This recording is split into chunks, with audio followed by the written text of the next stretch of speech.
Alright guys, Automotive Inquiries here. So I'm sure you want to know what I ended up doing.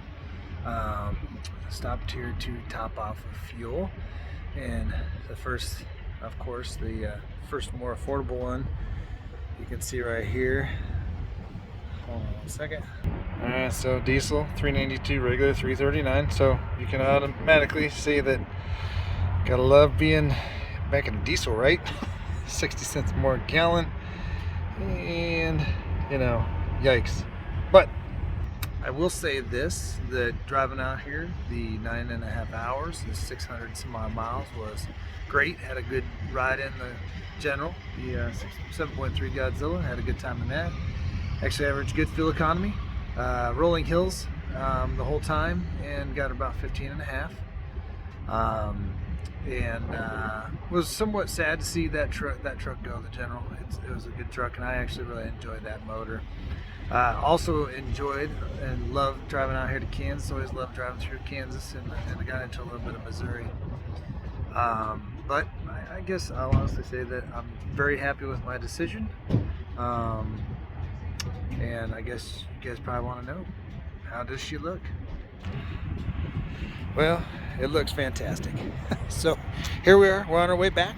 I appreciate all you guys that chimed in saying that you want to see more content on the 7.3 Godzilla, the General. You want to see this thing working, and I'll tell you why here in a second once we get going. But when I got there, the brand new truck, one of these hubs was all scratched up, like down to the bare metal, so I wasn't happy about that on the 23.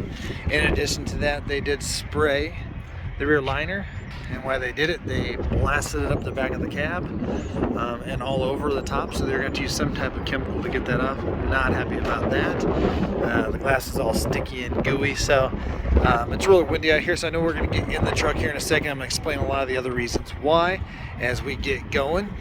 But yeah, I turned down a 2023 Lariat Ultimate Package for the 7.3 Godzilla. That had the standard output 6.7. Sure, you're just dying to know why. So, without further ado, let's talk as we get going again. All right, guys. Again, I appreciate Sam Crosley Ford out there in Kansas City, Missouri. I want to say thank you for the kind people that were just so nice. Those people out there, you know, compared to Colorado. I'm not saying we don't have a lot of nice people in Colorado, but man, it's just nice. Even the toll booth people were so nice. Nonetheless, I'm gonna keep the MPG estimator up for the rest of the drive. So far, 548 miles, averaging 15.1. Now, those miles were not easy.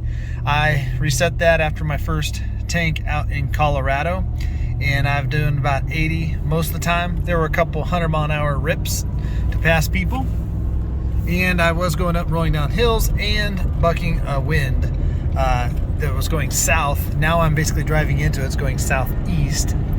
So, nonetheless, let's talk. Why did I turn down the 2023 Ultimate Lariat? All right. Well, first things, guys, again, I'm happy with this gasser. I love it. I'm glad you guys are enjoying it. I'm glad this is helping you with content. One viewer even said, there's so much diesel content out there. I'm interested in gas, and you're actually putting content. I'm not just test driving this. I own this truck. And because I didn't do the Lariat, I'm going to have an opportunity. I'm going to try and snag. The dealer called me today and said they actually have a gasser in that I can just use my deposit towards and maybe get that rolling before summer, because I know a lot of people want to make their decision sooner than later. So, nonetheless, we are driving. So I think we got a lot of glare here. I was trying to show you this beautiful green landscape to drive into, so hopefully that's clear while we talk. All right, so I had a brand new, you know, $85,000 truck, but with taxes, with my negative equity and whatnot, it was about financing $93,000. Now, hold yourself up against the wall. Don't fall over. That's an expensive rig. But had it been perfect, it would have been perfect, right? I ordered it as the color. I waited almost 5.5 months for it. They were giving me actually a pretty good deal on it. But one thing that was holding me back was the diesel, and I've talked about this in redundancy, I'm just going to touch on it briefly. Okay, modern diesels are getting choked out by the emissions, guys. And if you're not using it to tow, you're going to damage it. It's in the owner's manual that says over excessive idling and stuff like that is not good on your diesel emissions system and can void your warranty. So I was a little leery, but hey, I was willing to do it.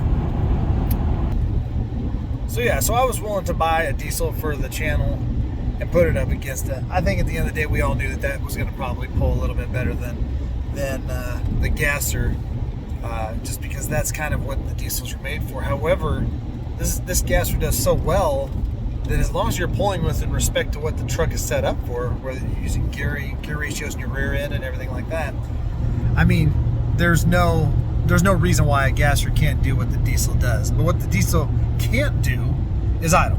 All right.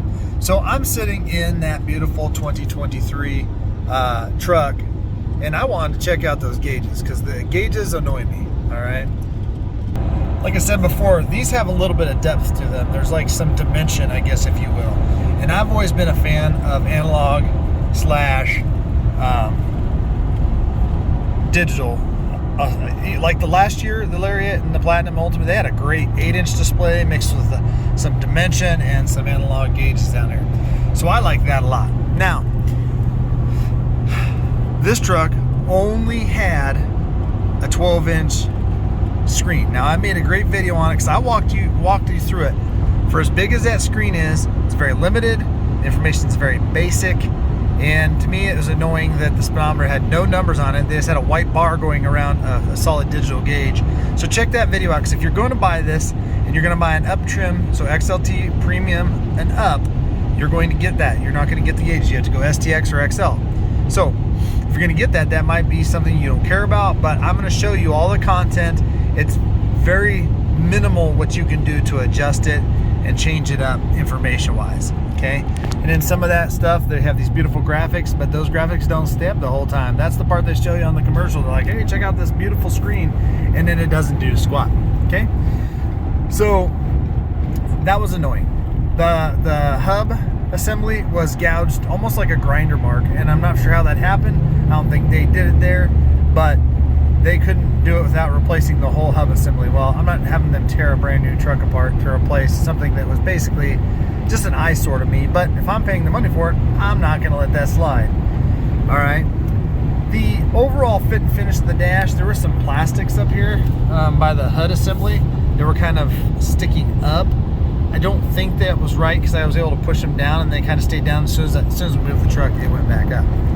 But that took me about 15 minutes to walk through that video on the LCD setup, because there's not a lot of those videos out there about that. So I want to put that out there for people, because if you just buy this thing and you don't know that it's very limited, that might drive you nuts. But the truck ramped up idle, which typically to me, if it's not cold because the engine was already warm, it means a regen. Well, as one of those pages down there, you can actually change it to see where the DPF filter is at. 70 miles, idle time was less than 20 minutes, and it was 65% full and needing a passive regen. Good Lord Almighty. That's the whole reason why I didn't want to do a diesel. And I've told you guys this, and I've told you this. If it needs it, you have to allow it to do it. Otherwise, it can damage your system. And then the system will report back to Ford and let you know. Okay? So it already needed a regen sitting there. That drove me nuts. There were a couple of paint imperfections from the factory. That's typical with that red. I call them fish eyes. There was a couple of like blobs that were clear coated in there. That was on the roof, so not a big deal. But nonetheless, that stuff was already an issue because of the Line X. With the rest of the interior, this system over here is phenomenal. It's the same one as in the F-150. All the cameras were great. It had the B&O and leash, so the speaker systems were good. Interesting enough, back there in the back seat, where you can see where the tether anchors reach together, you can see that gap is about, I don't know, where you kind of see that carpet looking material between the fabric. That's about, on my truck, it's about an inch. Seems normal. Well, on that one, there was about 4.5 inches. You could almost see a gap between the top and the bottom of the seat. that looked like the tethers were actually sticking out in somebody's back. So I think the overall fit and finish there I was really bummed out about, but I'm glad that I got a chance. I took the 9.5 hour drive with the intent of probably going to get it. All you guys out there said, hey, keep the Godzilla. That's the content we want to see. And you know, there isn't somebody that's really focusing on it. There's people that are just doing test drives for 4 seconds, and then they hop in their Eagle Talon and cruise on home, and they're like, well, this is the truck I would buy. And then they go out the next day, the same dealer they have a deal with, and they go out and make these videos, which is cool. I mean, you kind of get a walk around and get to see them, but they don't really give you an honest opinion. I love this truck. I'm okay with going home from it, and especially because this truck is so much less money. I work hard for my dough. I'm sure y'all do. So isn't it kind of nice to have a good, dependable truck? Gets 15 miles a gallon, hauling butt, hauling loads and stuff like that. So I was really bummed out. The biggest deal breaker though, and this is going to be for any of the trims where you get the heads up display. Okay, I've only had a couple heads up displays. Believe it or not, one was in a Buick a long time ago, many moon ago. And then the other one was in my Kia Stinger. They were both great. I love heads up displays. I don't need them, but this was part of a package that I wanted some other stuff in, so it came with it. Here's the kicker, guys. Driving, and the windows were tinted. I had them tint the windows. Driving into the sun, not an issue. Driving anytime the sun was not in there was actually a reflection from the ambient light pulling up in the Lexan, the piece of clear plastic in there, whatever they want to call it, that lens, shining right up here in my view, a 3-inch bright silver line pointing right back at my eyeballs. And I asked the guy what it was all about, and he's like, I don't see it. Well, I drove it. We turned, went another way, turned around, went back, got the sun right in my face. It went away. So as we turned away, it was back in there. I said, okay, so what happens with all these bright headlights coming in here, or all the light that's in here at night? It's going to create that line. And literally after a while, it was actually making me nauseous. And as a professional driver, I would never choose to start with anything right in my face. I wouldn't go take a brand new truck, crack the windshield right there and say, well, I can deal with looking through there. That's cool. There is no amount of money in the world that line would take out. So their fix for it is to get a dash mat on a $93,000 truck and cover it up. This is an issue that Ford is going to have to address. And maybe some people haven't seen it yet. Maybe they haven't paid attention, but this could be an issue. So the manager comes out, real nice guys. They're like, well, if you don't want a dash mat, have you tried moving your seat? I said, well, I can move my seat. It's still there, but I'm going to put my seat where I'm comfortable, where I like it. And if it's there, that bugs me. And so they said, well, what if we get a piece of tape? Now they're taping the dash. And I'm like, no. We're missing the point here. Okay? That will forever drive me nuts. If I see a piece of tape bubbling up in the sun, that's not going to work. So I turned down a 2023 Ford. Now, if this was more of an XLT trim without the heads up, maybe I liked it a little bit more. But having both trucks sitting side by side, I did a short on it. My F-250 sat about an inch higher than the F-350, and that one had 20s. This one has 18s. I still love my gauges better. And frankly, that regen pissed me off. The scratches, that stuff happens, but I'm not buying a car that already has character. So we're going to keep pumping out some Godzilla content. And you know what? If you're in the market for this as a 23, I still think the 22 has a better interior. Now, after being back in it, I mean, I like this stuff is way better on that one. This one's just not as fancy looking. However, that's the screen you're going to get on the current XLT. So, you know, it's not like it's drastically different. But the old Lariat gauges were just fantastic. They're really beautiful. Great information. Don't need the heads up display. But all in all, the truck just didn't do it for me. And it was a super nice truck, don't get me wrong. Somebody's gonna buy that truck and just be blown away that somehow a 23 came up available where they can buy it, and they probably won't look at the hub, or they'll go have somebody come over and like put some silver paint on it to cover that up. Nobody's gonna look on the roof. Most people don't look at a roof on a new truck. They think it's new, so why would they look there?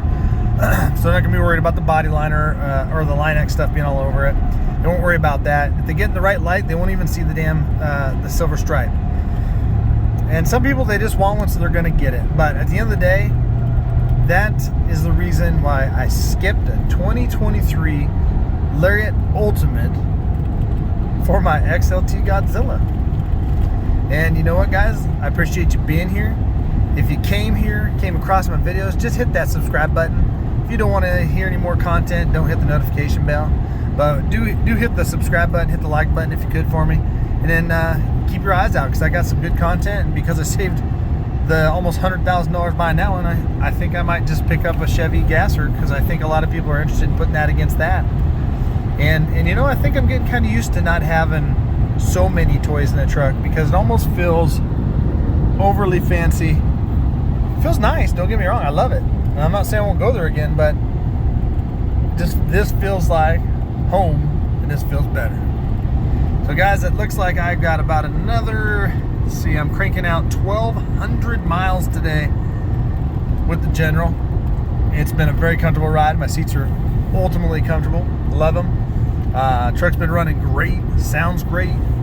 It's been a really good drive, and I'm glad he's coming back with me to do the content. If you guys have any questions about that 23 that I didn't cover in this video, I'll be more than glad to talk to you about that. Just comment to me. If you want me to put a video together about some other things, I can do a video about that.